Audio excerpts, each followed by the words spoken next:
اعوذ باللہ من الشیطان الرجیم، بسم اللہ الرحمن الرحیم۔ السلام علیکم۔ میدان عرفات میں حضرت محمد مصطفیٰ صلی اللہ علیہ وآلہ وسلم نے جو خطبہ حج دیا تھا، آئیے اس خطبے کے اہم نکات کو دہرا لیں، کیونکہ ہمارے نبی نے کہا تھا میری ان باتوں کو دوسروں تک ضرور پہنچائیں۔ اے لوگو سنو، مجھے نہیں لگتا کہ اگلے سال میں تمہارے درمیان موجود ہوں گا۔ میری باتوں کو بہت غور سے سنو اور ان کو ان لوگوں تک پہنچاؤ جو یہاں نہیں پہنچ سکے۔ اے لوگو، جس طرح یہ آج کا دن، یہ مہینہ اور یہ جگہ عزت و حرمت والے ہیں، بالکل اسی طرح دوسرے مسلمانوں کی زندگی، عزت اور مال حرمت والے ہیں۔ تم اس کو چھیڑ نہیں سکتے۔ لوگوں کے مال اور امانتیں ان کو واپس کرو۔ کسی کو بھی تنگ نہ کرو، کسی کا نقصان نہ کرو، تاکہ تم بھی محفوظ رہ سکو۔ یاد رکھو، تم نے اللہ سے ملنا ہے اور اللہ تم سے تمہارے اعمال کے بارے میں سوال کرے گا۔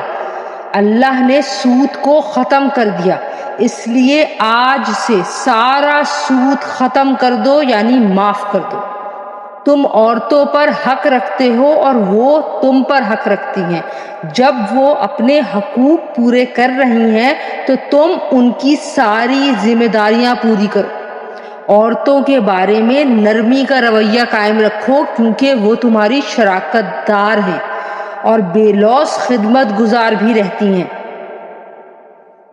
اے لوگو، کبھی زنا کے قریب بھی مت جانا،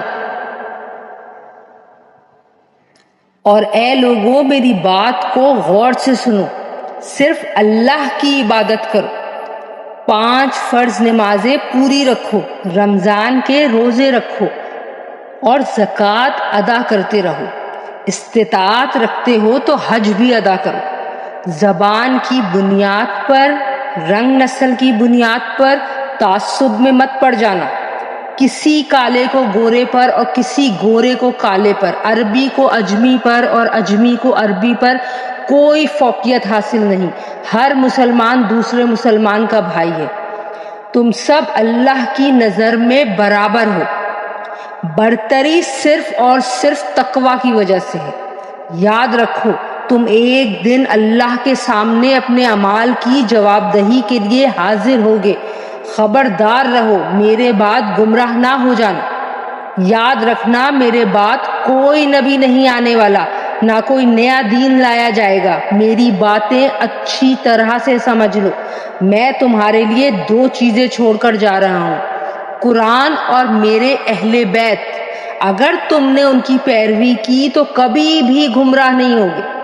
سنو، تم لوگ جو موجود ہو، اس بات کو اگلے لوگوں تک پہنچانا اور وہ پھر اگلے لوگوں تک پہنچائیں، اور یہ ممکن ہے کہ بعد والے میری بات کو پہلے والوں سے زیادہ بہتر طریقے سے سمجھ اور عمل کر سکیں۔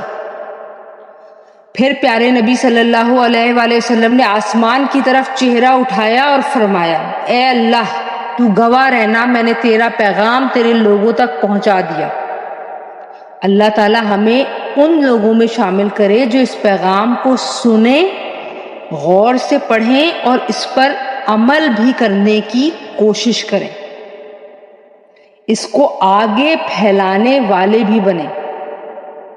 اللہ تعالیٰ اپنی رحمت سے ہم سب کو اس دنیا میں اپنے نبی رحمت کی محبت اور سنت سے محبت کرنی عطا کرے، اور آخرت میں بھی جنت الفردوس میں اپنے نبی کے ساتھ ہی اکٹھا کرے۔